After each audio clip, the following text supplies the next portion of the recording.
Everyone laughed when the Duke married her, until they learned who she really was. The year was 1895. England was a place where who your father was decided everything. What family you came from, what school you attended, what drawing room you were allowed to sit in, all of it came down to blood and title. And in that world, when the Duke of Ashworth announced that he was going to marry a village schoolteacher, people did not just raise their eyebrows, they laughed out loud. Her name was Eleanor. She was 34 years old, lived in a small rented cottage in Derbyshire, and spent her days teaching children in a parish school that smelled of chalk and damp coats. She was not beautiful in the way that London society understood beauty. She did not wear jewels. She did not attend parties. She had no family name that anyone recognized, no fortune, no connections. She was, by every measure that mattered to the people who thought they mattered, nobody. And then the Duke chose her. Edmund, the 9th Duke of Ashworth, was not a man people expected to do strange things. He was 51 years old, a widower, quiet by nature, respected in the House of Lords, without being particularly famous. He had 2 children from his first marriage. He ran his estate carefully. He was, in short, exactly the kind of man society felt it understood. So when word spread that he had proposed to Eleanor, the woman who taught his daughter her multiplication tables and corrected her French verbs, the reaction was swift and merciless. Newspapers printed little jokes about it. Hostesses in London laughed over tea. His own cousin, Lord Reginald, told anyone who would listen that Edmund had clearly lost his mind with grief and would regret it before the year was out. One columnist compared the match to a king adopting a stray cat. Eleanor heard all of it. She was not sheltered from the ridicule. It was printed in papers, whispered in villages, even read aloud in church parlors. And her response, which would eventually say everything about who she really was to say nothing at all.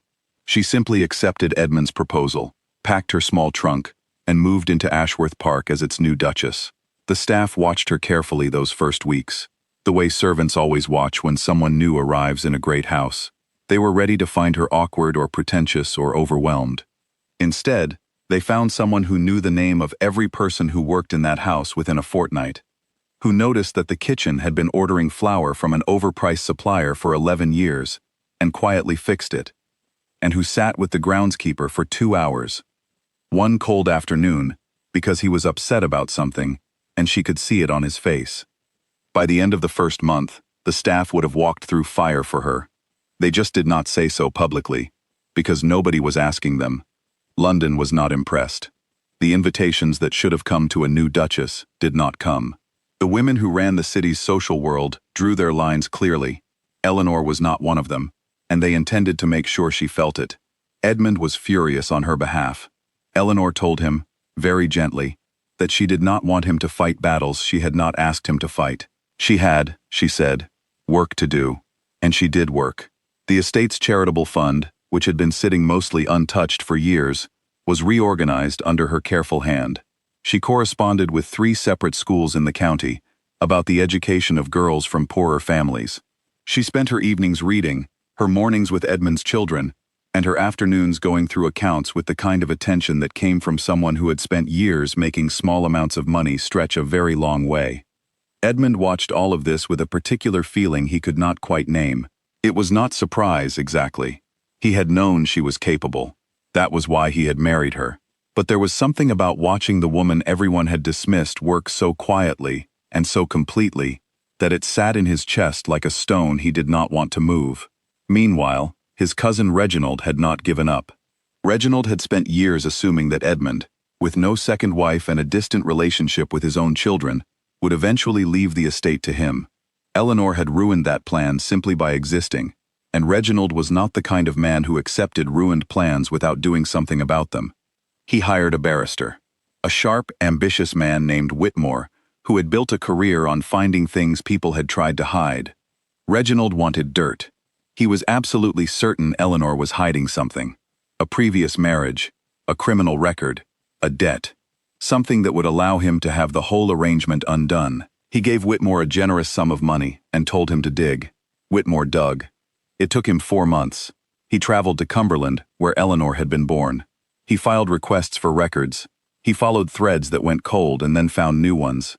He was thorough and patient and good at his job. And what he eventually found, sitting in a sealed court file in a county records office, stopped him completely still.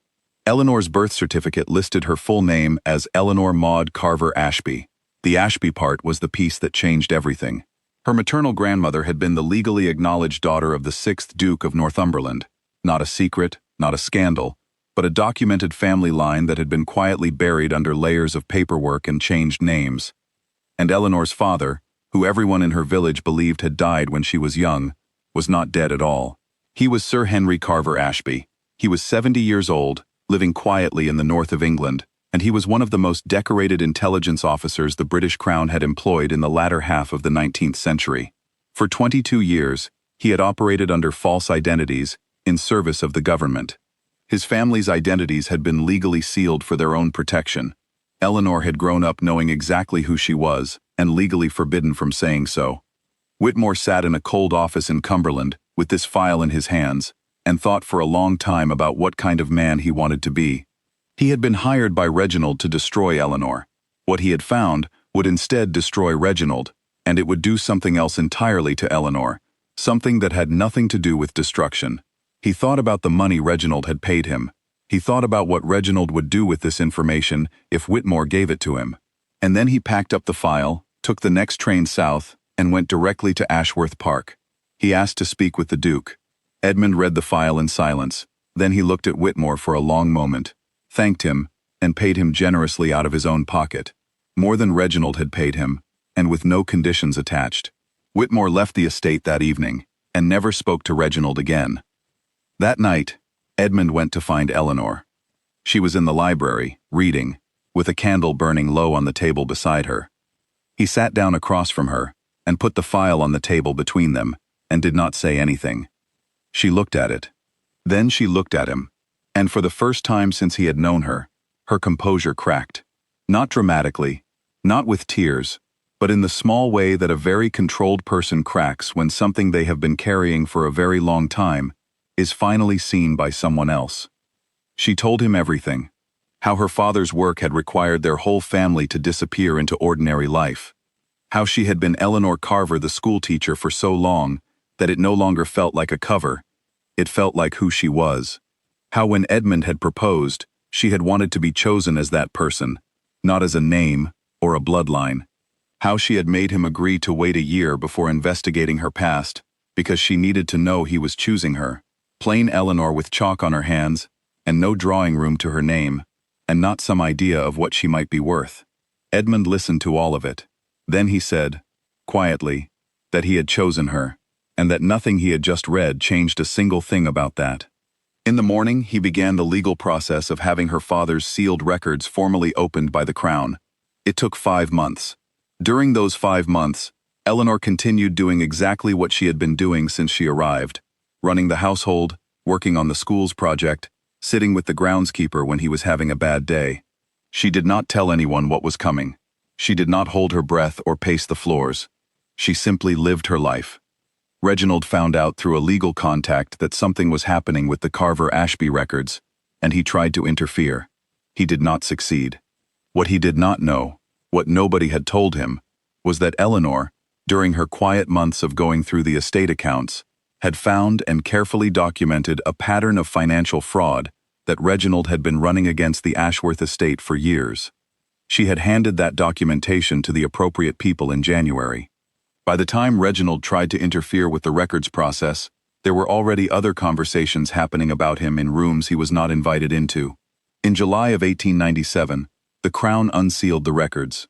The announcement was carried in every major newspaper in England within 48 hours. Eleanor Maud Carver Ashby, Duchess of Ashworth, daughter of Sir Henry Carver Ashby, with a documented line to one of England's great families, all of it printed in clean black type, for every person in the country to read over their morning tea. The same hostesses who had refused to include her in their invitation lists now sent frantic notes to Ashworth Park. The same columnists who had made jokes about the Duke and his schoolteacher now wrote pieces calling it one of the great romances of the era. The same cousin who had called Eleanor a nobody was very busy by then, dealing with investigators asking uncomfortable questions about the estate accounts. Eleanor responded to none of the notes. She attended none of the parties. She used the inheritance that was now legally hers to fund 3 new schools for girls in the northern counties and to endow a teacher training college in the town where she had been born. The college was named after her father, not herself. Sir Henry came to live at Ashworth Park in his final years. Edmund and the old man became genuinely fond of each other. They played chess on Tuesday evenings and argued pleasantly about military history. Edmund's daughter, Lady Rose, later wrote in her memoirs that her stepmother had taught her Latin, mathematics, and what she called the particular kind of courage that does not make noise. She said she could not decide which of the 3 had been most useful to her. Eleanor lived to the age of 60. She died at Ashworth Park on a September afternoon in 1921, 4 years after Edmund. In 25 years of public life, years in which she was photographed, written about, invited to speak at Parliament, consulted on education reform by 3 separate government committees, she never once gave an interview to a newspaper. The last thing she ever said, according to the housekeeper who was with her, was a line in French from a book she had been reading. Nobody remembered which book, but everyone who knew her thought it sounded exactly right. She had walked into a room full of people who were laughing at her, and she had simply waited, not for revenge, not for recognition, just for time to do the work she had come to do. And by the time the laughing stopped, the work was already done.